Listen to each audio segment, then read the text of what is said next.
Now, a lot of questions have been raised around bitcoins, cryptocurrencies, but I guess to a large degree, let's just understand exactly the role and function of BitMari, when it started, and how far it has reached throughout the African continent, as it is a pan-African based initiative. Mr. Skinner.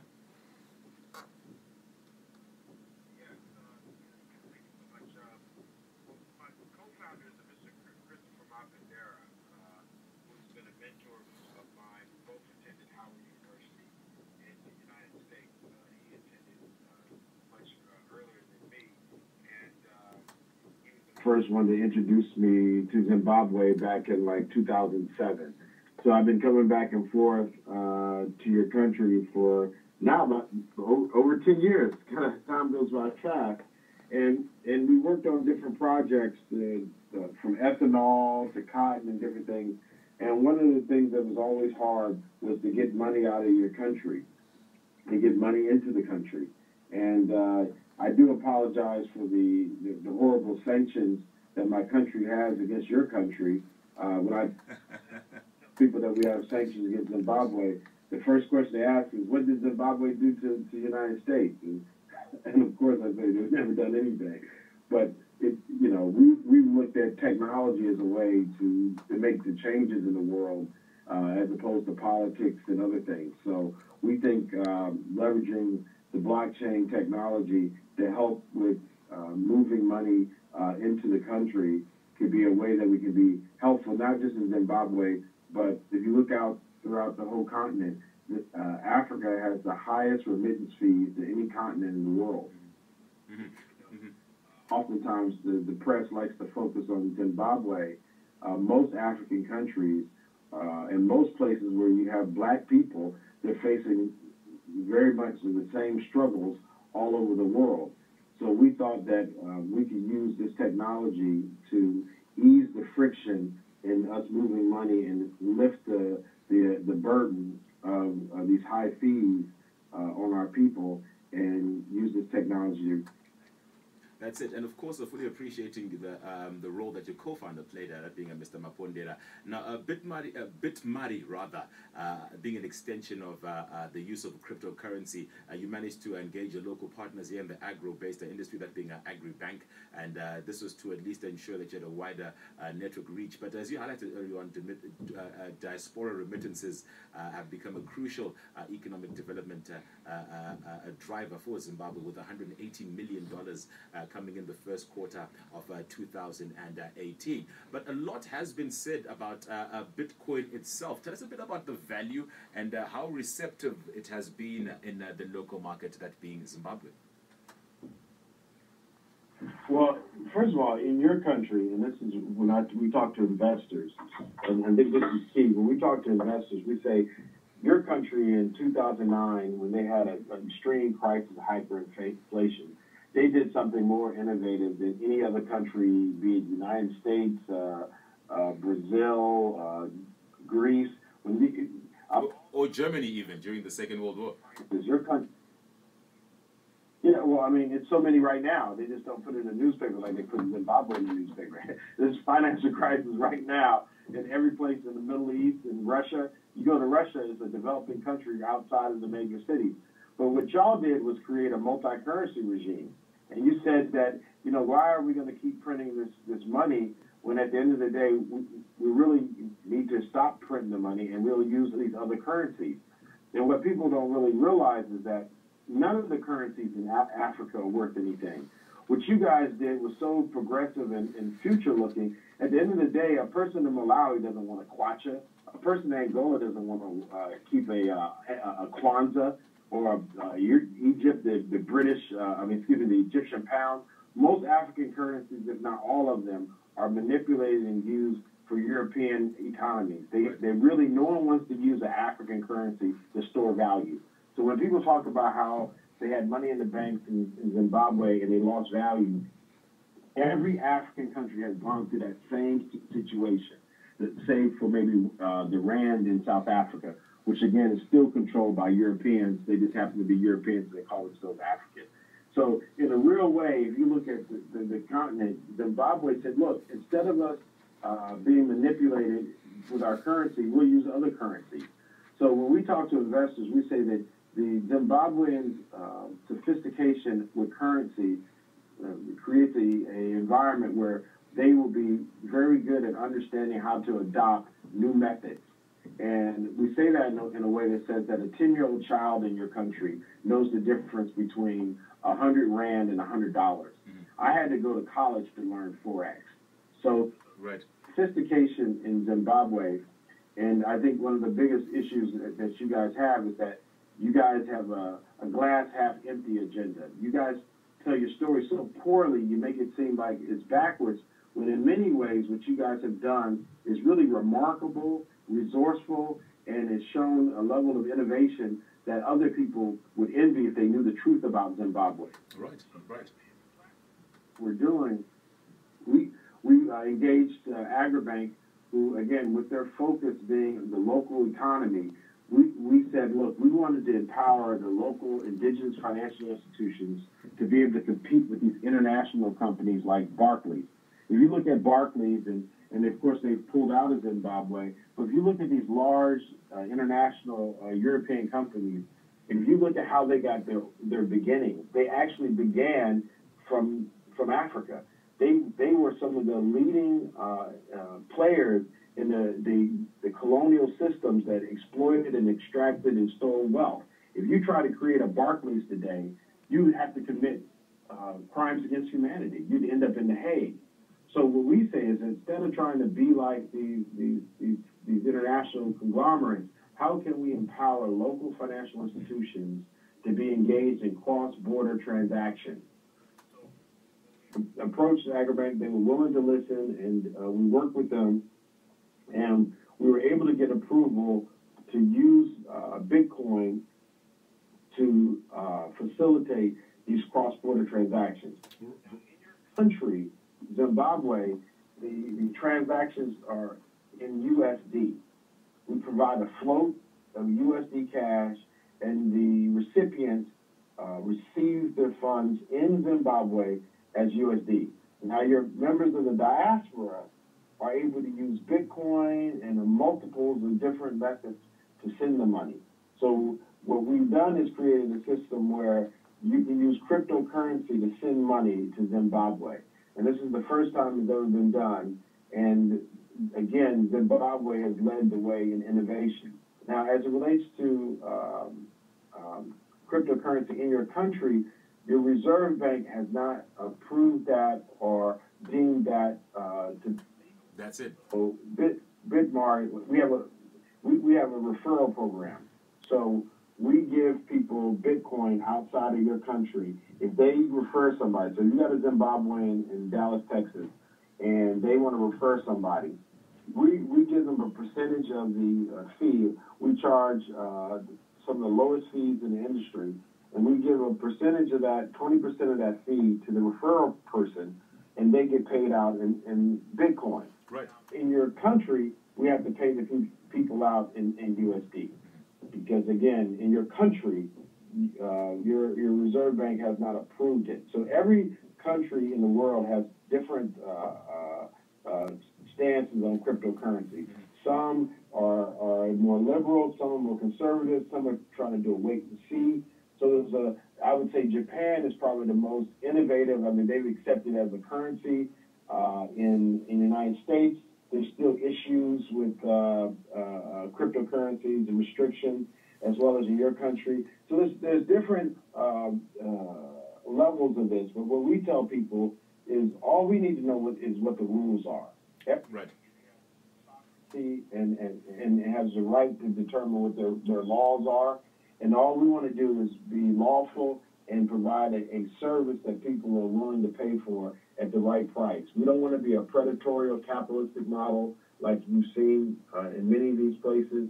We want to be something where we're adding value and you're willing to pay for it. All right. Now, we are joined on the line by Mr. Sinclair Skinner, BitMari co-founder and a CEO based in Washington, D.C. in the United States. And, of course, highlighting issues around BitMari, but more importantly tied to Bitcoin. Now, Mr. Skinner, we do have a WhatsApp contribution. This is coming. This is from Chris in Southerton.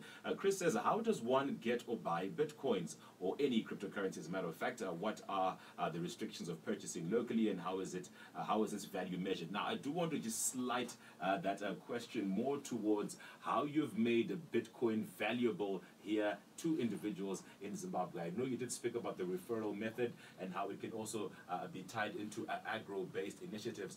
But if someone would like to be able to at least acquire some Bitcoins and be able to use them as a means of exchange in and around the world, do you facilitate that, and how do they go about doing it? Yeah, so we allow people to purchase Bitcoin throughout Europe and throughout the United States currently. Now, what I would caution people is be careful of scams. There's scams out there, multi-level marketing scams. Again, do not join a club or be a part of somebody's team in order to get Bitcoin. Right now, because, and some of this is because of two things. In Africa, the currency really, there's not really a lot of liquidity in African countries. So let me go back to selling. They've been talking about high value of Bitcoin, higher than the average. Now, what they don't tell you is that the cost of Bitcoin is high throughout all of Africa. And one of the reasons, it goes back to these, neo-colonial currencies we have. Again, when someone's going to give you buying Bitcoin and you got a kwacha, and there's no real use, after somebody gives you some Bitcoin for the kwacha, the question becomes, now that they got your kwacha, what are they going to do with it? Well, hell, if you're not in Malawi, there's nowhere else in the world is somebody going to want to take your kwacha. So it makes it, people charge you higher in some instances because of that. Secondly, I was just in Uganda, and I had Uganda shillings, and I went to Rwanda right next door, and I'm at the airport trying to exchange the Uganda shillings for some Rwanda francs. The airport wouldn't take them. I said, well, they're your neighbor. They said, all we take is USD, Euro, or pound. So my point is, one of the reasons the cost of Bitcoin is so high in Africa is because when you sell somebody a Bitcoin and they give you local currency, most folks do not want to stay in that currency. That's one. Right. Zimbabwe, the other added on thing to it is that it's hard to move money out because the whole issue of externality. So you have people going through big schemes in order to get people Bitcoin. They'll give somebody some eco cash, which they convert to USD on the black market. There's a whole bunch of things that get added on that actually distort the fee of Bitcoin. But it's still not as high as people have said it is. It's not as high. So what they try to do is they tell the story about Zimbabwe, but I would say most African countries are paying $300 to $500 premium compared to what's being paid in the European market for Bitcoin. Right. It's interestingly enough, that does kind of tie into the innovative approaches that people do take. Sorry just to cut you off there, but I do also want to bring in our listeners to keep sending in their contributions, because we've got about 5 more minutes left in our discussion. I am joined on the line by Mr. Sinclair Skinner, who is a BitMari co-founder and CEO based in Washington, D.C. Now, here's a comment. This is coming in our WhatsApp platform. It says that I still believe gold is better and safer method of storing value. If I have 15 tons of gold, I have 15 tons of gold. What are your thoughts to that? It goes back to this whole colonial mentality that we have. The only reason why we think gold is valuable is through consensus. These colonizers run around the world killing people for rocks. At the end of the day, gold is just a rock. When a populist comes, the guy with the 50 tons of rock, and there's a guy with 50 goats. The guy with the 50 goats is going to win because you can't eat the dang gold. Right. The only reason why gold is valuable is because we say so. When you had your economies where the wealth was based on things that were more substantive, like cattle and things like that, there's real utility for that. but we bought into a colonial model that has actually elevated things like rocks above everything else, when at the end of the day, the rock is only as valuable as the people agree to. Now, we both know a good T-bone in Zimbabwe is always a good T-bone. So at the end of the day, there's some fundamental things that we bought into because we've been colonized that we think are God-sent methods, and they're not. At the end of the day, value is based on consensus, just like gold.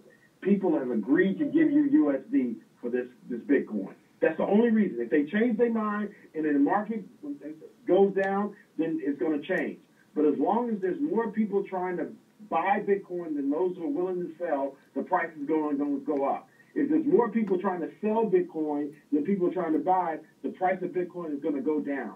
It's a real marketplace, unlike the U.S. dollar. If you were to contact the U.S. Treasury today and say how many U.S. dollars are there in the world, they wouldn't be able to tell you. Right. How can they say the value of a dollar is a dollar? I mean, you would think the more dollars they print, the cheaper it would be. What happened to hyperinflation? Well, the United States has something different than Zimbabwe has, like nuclear weapons, drones, and a host of other political regimes that actually allow us to maintain control. But in actuality, the dollar is propped up just by a promise. Right. Now, here's a comment that's also coming in our WhatsApp platform. This is from Joe Mribechin Kwadzana. He says, this Bitcoin is the biggest Ponzi scheme, and it's global. It's not hedged or based or valued on anything tangible, not even intellectual property or any patent. It's traded virtually, and the market forces don't apply to it because it's all online. Your response to that there, Mr. Skinner? I'd say the biggest Ponzi scheme is the U.S. dollar and the euro. The United States doesn't manufacture anything anymore. We don't produce anything anymore. Euro, it comes out of Europe. Europeans don't produce nothing anymore. At the end of the day, all these currencies are based on people consensus. If anybody has the most resources and assets in the world, is the continent of Africa. And what's so sad about that, the continent of Africa is unfortunately is perceived to be poor. Now, how can you have a place like Europe, which grows nothing, has no diamonds, no gold, be so wealthy, yet the continent of Africa has everything that can exist without any other continent, is perceived to be so poor? A lot of this has to do, again, the psychological thing. Actually, Zimbabwe doesn't need Europeans. Europeans need Zimbabwe. So, again, he's talking about what is real and what is not. The unfortunate part is he believes that probably the U.S. dollar is real. Right, right. So if you develop a system where people are willing to sell and buy Bitcoin without the political context that's used to coerce us with the euro or the pound or the dollar, I'd say it's a better system because it can't be manipulated by the same people who manipulated our countries. At the end of the day, the 500 years prior to our being colonized, Zimbabwe was a trading hub. I mean, I went to Great Zimbabwe with our team. Your people are simply amazing. Now, how did we go from being simply amazing to colonized? All I'm trying to say is the world that we're living in now it has more lies in it than truths. And the problem is we've normalized those lies. We've accepted the value of the dollar. We accepted the supremacy of Europe, when in actuality, that's not true. Right. This brother has analyzed Bitcoin. He needs to analyze that U.S. dollar that he has in his pocket and do the same assessment. If you're going to be skeptical about Bitcoin, which is, I think, is fair, you need to be skeptical about the damn rocks. You need to be skeptical about that dollar in your pocket. You need to be skeptical about everything you see on CNN and what you see on the Wall Street Journal. We got to stop just saying that we're going to be skeptical of Zimbabwe and not skeptical of the rest of the world. That's it. No, Mr. Skinner, thank you so much for giving us your contributions today, and we definitely do look forward to speaking to you again in future. To my BitMari team, we're in Zimbabwe because y'all got some of the best and brightest people in the world. Thank God for y'all, and thank God for the new Zimbabwe. You know, I like the old Zimbabwe too, but thank God for the new Zimbabwe. Thank you, guys. Thank you so much. Take care. All right, then we're joined on the line by Mr. Sinclair Skinner, BitMari co-founder and a CEO based in Washington, D.C. And BitMari is a Pan-African Bitcoin-based remittance service. You can find out more information about that on our social media platform. Just search for @Capitalk FM right here on the Capitalk Drive. You are tuned to Capitalk 100.4 FM, Zimbabwe's first and only commercial talk radio station. Lead